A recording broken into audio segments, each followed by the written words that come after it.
Today we're talking about how to create cinematic depth with lighting. Let's go.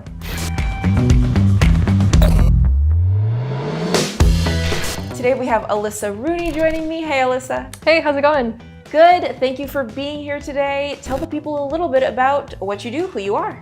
Yeah, so I am a full-time freelance cinematographer. I shoot commercials, documentaries, narrative, you name it. And for that, you have to have a pretty diverse set of skills, but I feel like when it comes to cinematography, there are some things that are just standard across everything, and one of those is depth. So Alyssa, can you tell me a little bit about the setup for this particular shot? Yeah, so basically we rented a house out in Burbank, and I decided that I wanted to do a little interview setup. In terms of this particular location, it was a very bohemian look. And when you walk into a practical location like this, what are some things that you look at in terms of how to compose your subject? I'm looking for depth. We're looking to get depth through the separation, like looking into different rooms. I'm looking for potential highlights in my frame, so whether or not there's going to be windows in it or like lamps or any type of like practical lighting. You know, I can use basically what the location already has to offer. As far as what the subject was wearing, did you have any considerations for what her wardrobe would be like?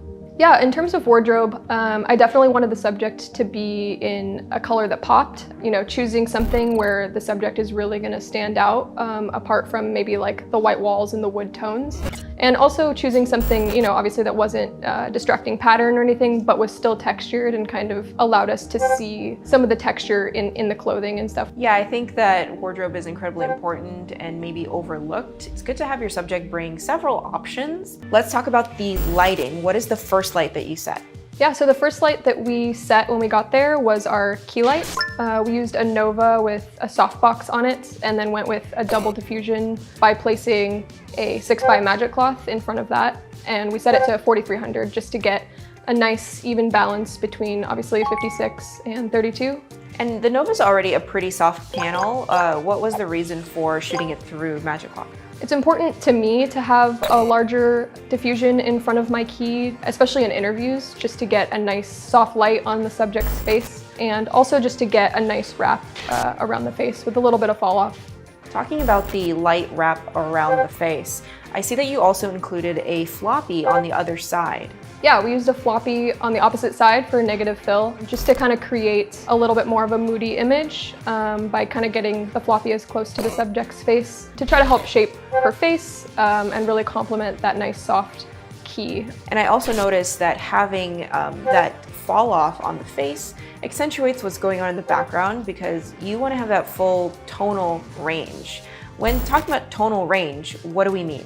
I think when it comes to lighting a specific image, being able to capture the broad range of highlights and shadows, and I think it just ends up forming a well-rounded image that is really pleasing to the eye.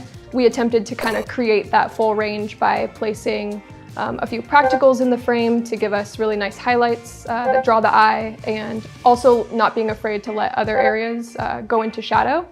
I also noticed that you had a hair light going on. What was that situation?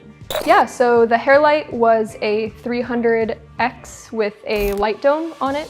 I specifically went with a light dome just so we could almost make it a little bit more toppy on the subject, kind of to bring out the depth in the room and the character by kind of giving the subject a little bit more shape from above. And then we basically added one more small 1-foot bicolor quasar right next to the subject just to kind of bring out the side of her face a little bit more as a little bit of an edge light. We talked a little bit about those practicals. Those were already at the location, right?